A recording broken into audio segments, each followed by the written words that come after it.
बंती लोग और सभी मित्रों, अब लोग दूर दूर से आकर के बुद्ध धर्म की ज्ञान के लिए तपश्चर्या करके पिछले कई दिनों से यहाँ पर कार्यशाला में कार्यरत हैं। सबको साधुवाद देता हूँ, मैत्री देता हूँ। धर्म चर्चा से बढ़ करके और कोई कुशल कार्य नहीं हो सकता है जो मनुष्य की जीवन को सार्थक बनाते हो। जीवन बहुत कम समय के होता है और उसमें भी अच्छे कार्य करने के लिए समय बहुत कम मिलता है।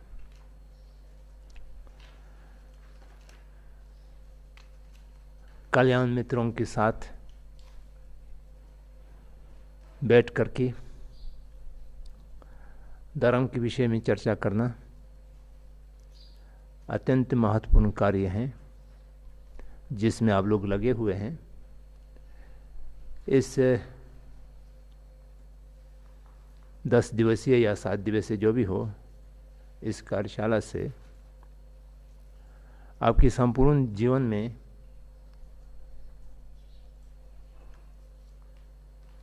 गुणात्मक परिवर्तन लाने में सहायक होगा, ऐसा मैं विश्वास करता हूँ।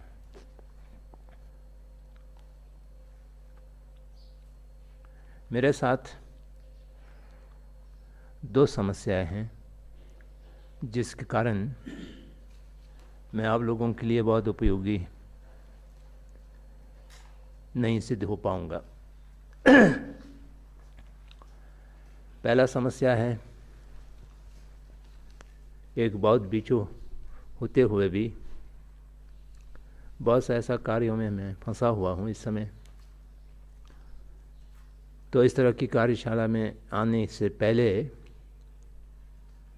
क्या प्रस्तुत करना चाहिए उसकी तैयारी नहीं कर पाता हूँ। तैयार नहीं करके आने से कई दोष होता है। किस विषय पर बोलना है, किस विषय पर नहीं बोलना है, कहाँ बोलना है, कितना बोलना है। तो वो जो अंग्रेज़ी में एस्टेम्पोर कहते हैं, उसमें काफ़ी खतरा रहता है, कहाँ चले जाएंगे कुछ पता नहीं। और दूसरा कठिनाई यह है कि इसमें चंद लोगों को छोड़ करके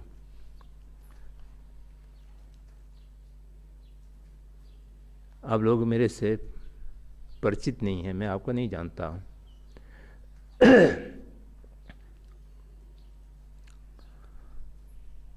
4-5 लोग ऐसा है बहुत दिनों से हम जानते हैं, उसको छोड़ करके अधिकांश लोग शायद आप हमसे मिले होंगे पहले भी और मुझे स्मरण नहीं है। तो इसलिए आपकी क्या रुचि है, आपकी क्या सत्र हैं और आप किस प्रकार की बातों को जानना चाहते हैं उसकी जानकारी मुझे नहीं है।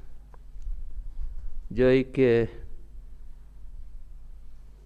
कल्याण मित्र को या अध्यापक को बहुत ही अनिवार्य होता है, सुनने वाला की सत्र अभिरुचि जाने बिना कुछ बात कह देना, वो कहाँ तक सार्थक होगा उसका कुछ पता नहीं। कभी कभी आपको अरुचिकर हो जाएंगे, कभी कभी ऐसा लगेंगे कि हम कुछ आपके ऊपर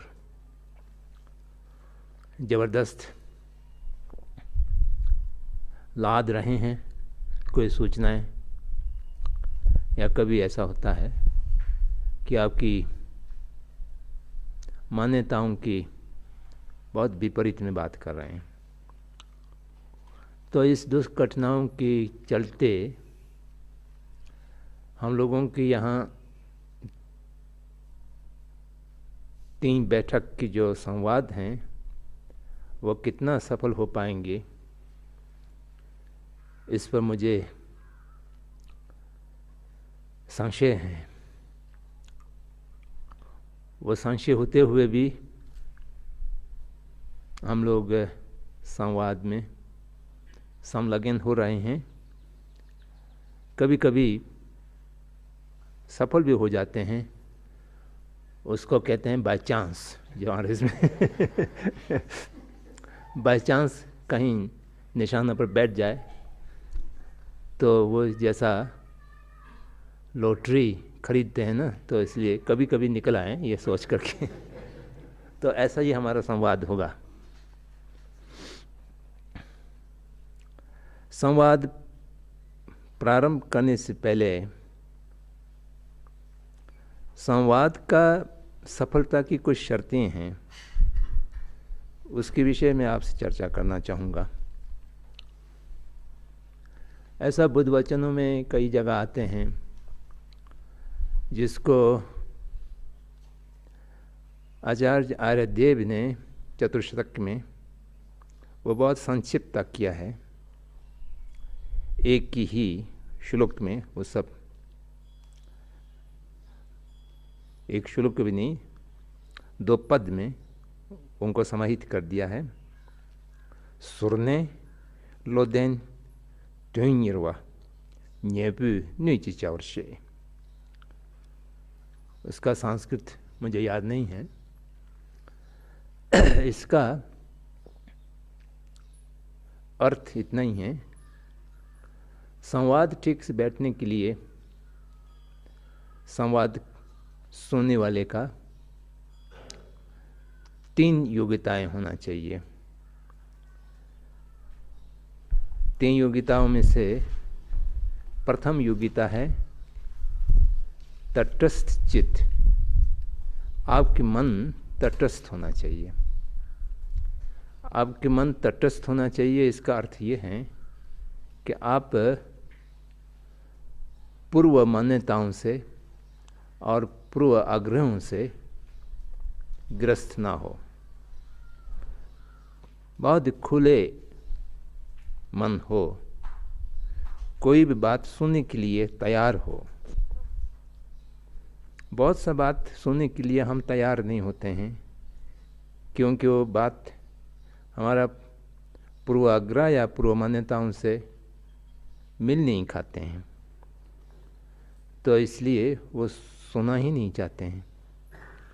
उतना ही नहीं, कभी कभी सुनना चाहते हुए भी वो जब सुनते हैं तो वो अपने पूर्व मान्यताओं की अनुकूल उसको समझ लेते हैं या उसको ले लेते हैं या उसको व्याख्यान कर देते हैं। हमने ये कहा तो ये इसका अर्थ मेरे मान्यताओं की जैसा ही है, तो ये दोनों सही नहीं हैं। जिदु कृष्णमूर्ति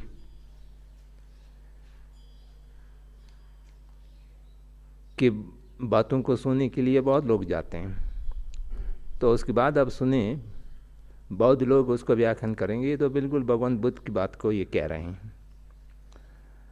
और वेदांत लोग कहेंगे नहीं नहीं, ये तो वेदांत की बात कह रहे हैं। वैदिक लोग कहेंगे नहीं, ये तो वेद में अमुक अमुक अमुक कहा हुआ है, उसको ये द्वारा कह रहे हैं। और कुछ लोग कहेंगे गीता में अमुक श्लोक में ये कहा हुआ है ना, वही कृष्णमूर्ति जी कह रहे हैं। तो इसका अर्थ ये होता है कि किसने कृष्णमूर्ति जी क्या कह रहे हैं उस पर तो ध्यान नहीं दिया। हमने क्या सुना, जो अपने मान्यताओं की अनुरूप जो सुन लेते हैं तो उसको ऐसा ले लेते हैं। तो इसलिए तटस्थ चित्त होना संवाद ठीक होने के लिए प्रथम अर्हत हैं, प्रथम शर्त हैं। तो इसलिए अपने चित्त को खोला छोड़ दीजिए। चित्त को खोला छोड़ दीजिए, इसका अर्थ ये नहीं है कि आप अपने सारे के सारे मान्यताओं को छोड़ दीजिए, वो तो संभव नहीं है। मान्यता तो आपको रहेगा ही, लेकिन उन मान्यताओं को एक तरफ रख करके उसकी जो विपरीत कुछ कह रहे हैं उसको पहले सुन लीजिए, समझ लीजिए। उससे आपकी अपना मान्यता छोड़ने की आवश्यकता नहीं है। सोने से पहले आप उसकी प्रतिक्रिया मत कीजिए। तो केवल इतना ही है, मान्यता तो आप नहीं छोड़ सकेंगे, छोड़ने की आवश्यकता भी नहीं है। लेकिन हम आधा शब्द कहते हैं तो आप कहेंगे नहीं नहीं ये तो ऐसा नहीं है, तो वो बहुत जल्दी से जो प्रतिक्रिया करने का होता है, प्रतिक्रिया थोड़ा सोच समझ करके पर्सन भी जो बनेगा वो सारे चीज़ समझने के बाद उस पर्सन को तैयार करना चाहिए, फॉर्मुलेट करना चाहिए। नहीं तो वो बाईपास हो जाएंगे एक दूसरे के साथ। तो इसलिए पूर्वाग्रहों से रहित और कोई भी चीज़ सुनने के लिए या उसको जांच पड़ताल करने के लिए प्रस्तुत रहना चाहिए, तैयार रहना चाहिए।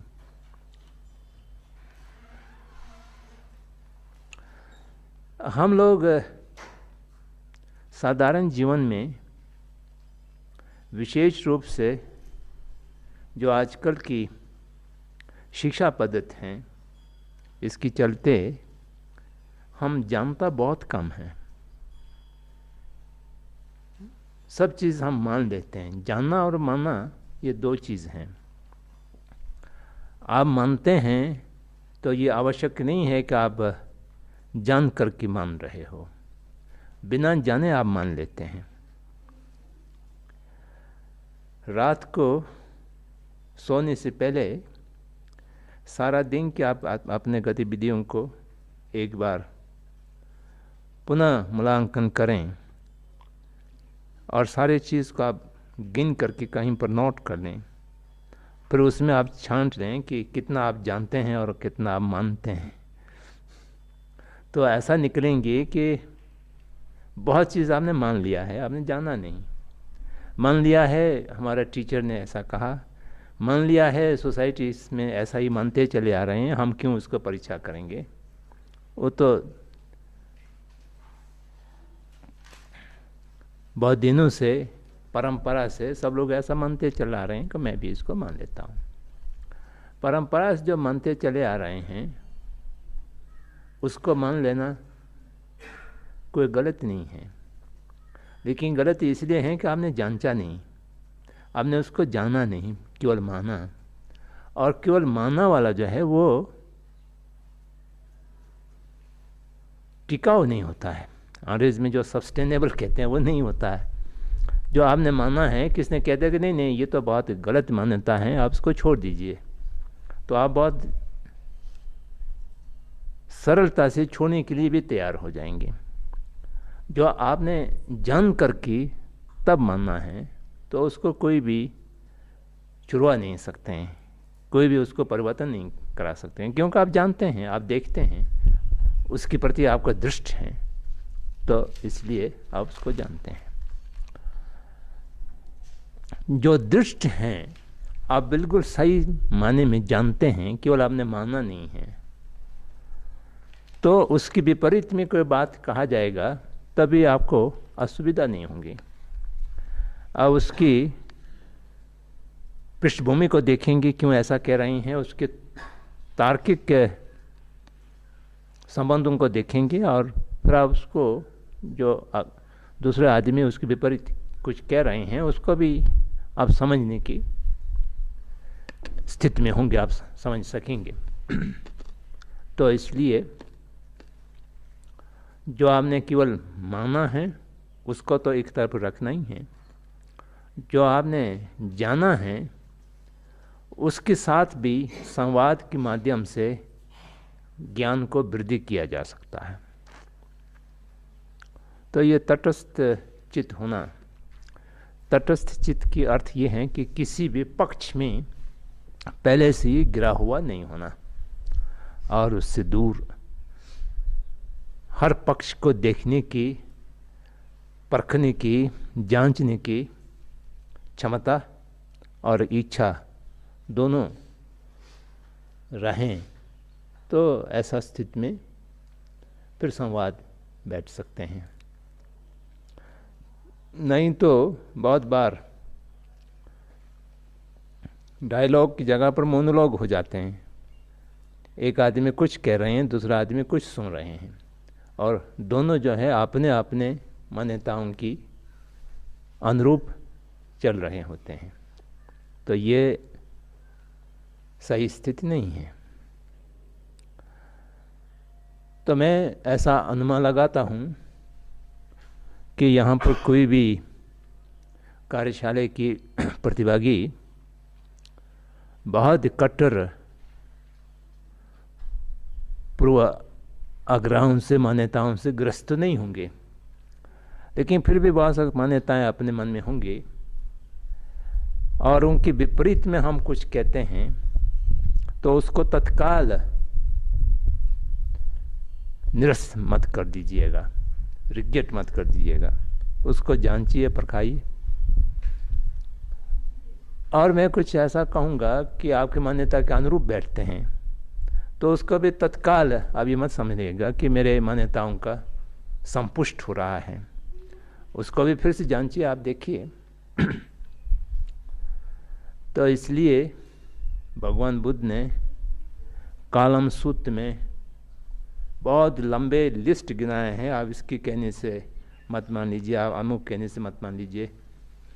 और महायान सूत्रों में भी भिक्षुओं को कहा गया है कि जैसा स्वर्ण की कम करने वाले स्वर्ण को ताप करके, छेद करके, रगड़ करके जो जांचते हैं, उस तरह से बुद्ध वचनों को भी जांचना चाहिए। बुद्ध के प्रति गौरव से ही नहीं मान लेना चाहिए। ये बुद्ध की अपना वचन है और ये वचन अन्य धर्म उपदेशों से भिन्न है। बहुत सा धर्म उपदेश ऐसा है कि आपको जांचना नहीं चाहिए, आपको मान लेना चाहिए। विश्वास, आस्था, फेथ, ये धर्म है, ऐसा कहने वाला भी परंपरा है। वह परंपरा भी अपनी जगह पर सही होंगे, लेकिन भगवान बुद्ध ने फेथ को ज़्यादा महत्व नहीं दिया। श्रद्धा का जो परिभाषा है वो फेथ जैसा नहीं है।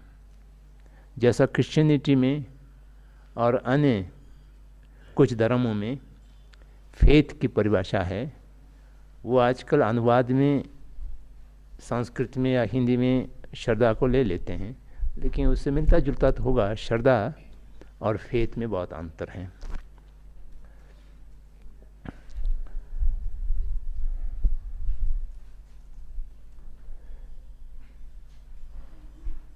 दूसरा योग्यता या शर्त संवाद ठीक होने के लिए चाहिए तार्किक बुद्धि।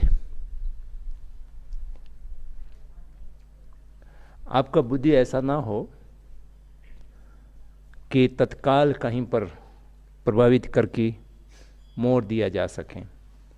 अब हर चीज़ को तर्क से, हितु से जांचें अपना आप। नहीं जांच पाएंगे तो आप अंधविश्वास या अंधश्रद्धा की ओर जाने की खतरा रहता है। कलम सूत्र में जिस तरह से कहा गया है, जो भी संवाद बोलने वाले हो उसकी जो कुछ कहा है उसकी साथ आप एकदम अंक मुद करके चल दिया जाए तो वो सही नहीं होता है। तो इसलिए तार्किक बुद्धि होना संवाद के लिए एक दूसरा शर्त है। लुड्रिता देम्बा जांच पड़ताल कर सकने वाले। इसलिए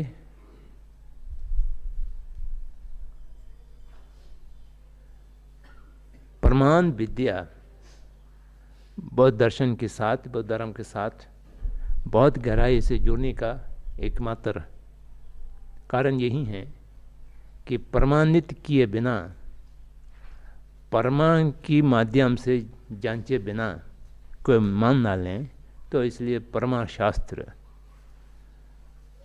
तर्क शास्त्र बौद्ध दर्शन के साथ बहुत गहराई से जुड़े हुए हैं।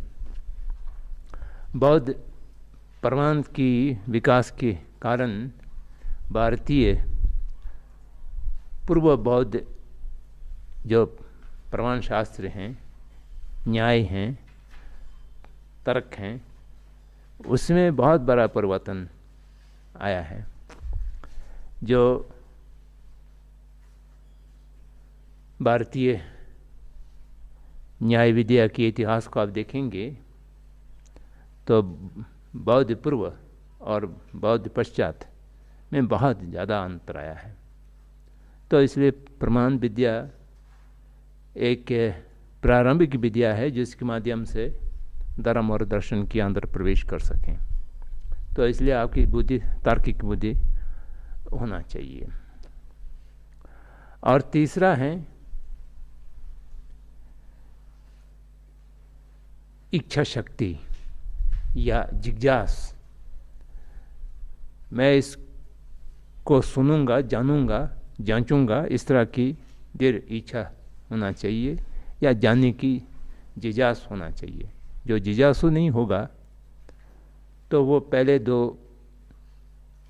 अर्हतियाँ होने पर भी संवाद ठीक से नहीं बैठ पाते।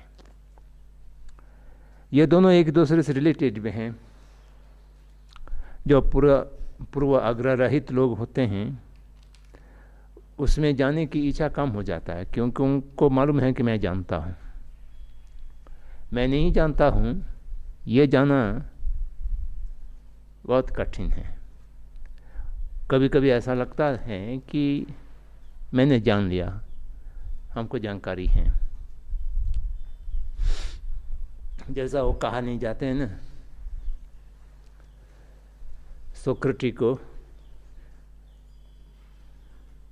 किस देवता ने कह दिया कि वो सबसे बड़ा विद्वान है या सबसे बड़ा ज्ञानी है, तो उनको विश्वास नहीं हुआ। उन्होंने कहा कि मैं तो कुछ नहीं जानता हूँ। मैं जानने के लिए बहुत लोगों के पास गया, लेकिन हमारा जिज्ञासा शांत नहीं हुआ। अंत में कहा कि ऐसा लगता है मैं सबसे बड़ा ज्ञानी हूँ। वह ओरेकल ने इसलिए कह दिया होगा कि मैं जानता हूँ कि मैं कुछ नहीं जानता हूँ। ये शायद बाकी लोग नहीं जानते हैं। जो हम क्या जानते हैं, हम क्या नहीं जानते हैं, ये जाना बहुत ज़रूर है। ये नहीं जाने पर जिज्ञासु नहीं होता है। बात शुरू होते हैं तो समझने लगते हैं हाँ ये तो मैंने पढ़ा हुआ है, ये तो मैंने सुना हुआ है, ये मैं जानता हूँ। तो उसके साथ वो सुनने का अभिरुचि हरास से होने लगता है और वो कम होने लगता है, जिससे भी संवाद नहीं बैठते हैं। इस निमित्त आप लोग देख लीजिएगा कि ये शर्त आप पूर्ति करते हैं कि नहीं करते हैं। करते हैं तो बिल्कुल ठीक है, नहीं करते हैं तो अभी कोई देर नहीं हुआ है, अभी अपने आप को ठीक कर सकते हैं। उन सब शर्तों का आप अपने में उत्पन्न कर लीजिए, अपने में बना लीजिए, कल्टीवेट कर लीजिए, उसमें कोई कठिनाई नहीं है। ये कोई समाधि जैसा नहीं है कि बहुत लंबे अभ्यास करने पर प्राप्त होगा।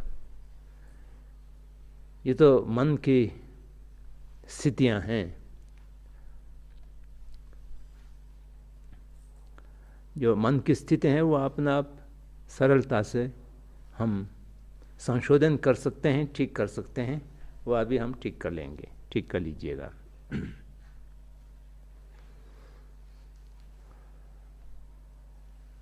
तो ये तीन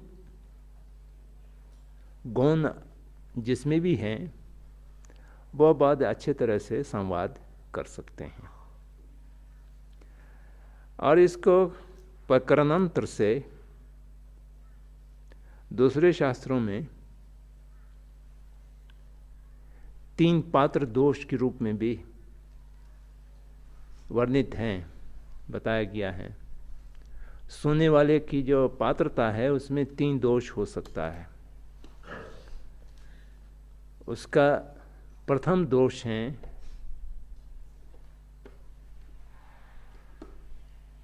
जिज्ञासा या अभिरुचि ना होना, जिसको उपमा दिया है जैसा पात्र उल्टा रख दिया हो। कोई भी अच्छा पात्र क्यों ना हो, चांदी से बनाया हुआ, स्वर्ण से बनाया हुआ, लेकिन उसका उलट कर रख देंगे तो पीछे से जो भी कुछ पदार्थ डलेंगे तो वो बाहर ही बह जाएंगे, उस पात्र में नहीं रहेंगे। तो इसलिए उल्टे रखे हुए पात्र की तरह नहीं रहना चाहिए, सीधे रखे हुए पात्र की तरह होना चाहिए और खाली होना चाहिए। खाली होना इसलिए चाहिए कि उसमें कुछ डल सकें। जैन की कहानी आते हैं ना, चाय और डलते चले जा रहे हैं, तो उस उपमा से हमको शिक्षा लेना चाहिए। ये एक पात्रता की दोष जैसा उल्टा रख दिया हो उससे मुक्त रहना है। और दूसरा पात्र का दोष है गंदे पात्र, जो पात्र के अंदर बहुत कुछ लगे हुए हो, गंदगी, उसको साफ नहीं किया हो। गंदगी अज्ञान से होता है, गंदगी पूर्व आग्रहों से होता है, गंदगी पूर्व मान्यताओं से होता है, और बिना जाने मान लेने से वो पात्र दूषित हो जाता है, गंदा हो जाता है। तो इसलिए उसको सफाई कर लेना चाहिए। साफ पात्र होना आवश्यक है, नहीं तो उसमें जो कुछ डलेगा फिर बाद में उपयोग में नहीं आएगा, वो दूषित हो जाएंगे। और तीसरा पात्र का दोष है पात्र के नीचे छेद होना। अगर पात्र बहुत अच्छे हैं, साफ हैं, तभी नीचे से छेद हो तो जो कुछ डलेगा वो नीचे से निकल जाएगा। तो ऐसा आजकल बहुत होता है। स्मरण शक्ति 21वीं शताब्दी में बहुत घट गया है, क्योंकि स्मरण शक्ति का कोई आवश्यकता नहीं है, हर चीज़ कंप्यूटर में आप रख देते हैं तो आपकी स्मरण शक्ति जो है कंप्यूटर ने ले लिया है। अगर 2 और 2 जोड़ना भी होगा तो आप झट से कैलकुलेटर निकाल लेंगे, तो आपको याद नहीं होगा 2 + 2 कितना होगा। तो वह हमेशा काम नहीं आते हैं, अपने स्मरण में नहीं हो, सब भूल जाए। जैसा अभी हम लोग संवाद यहाँ पर कर रहे हैं और सब चीज़ इधर ही छोड़ दें, इस भवन से बाहर जैसा ही निकलें तो कुछ आपके साथ ना जाएं, तो वो छेद वाले पात्र की तरह हैं। तो इन सब से मुक्त होकर के, निर्वित होकर के, पात्रता बना करके संवाद करना चाहिए। ऐसा मैं अनुरोध करूँगा, जिससे आगे होने वाले संवाद कुछ ठीक हो सकें।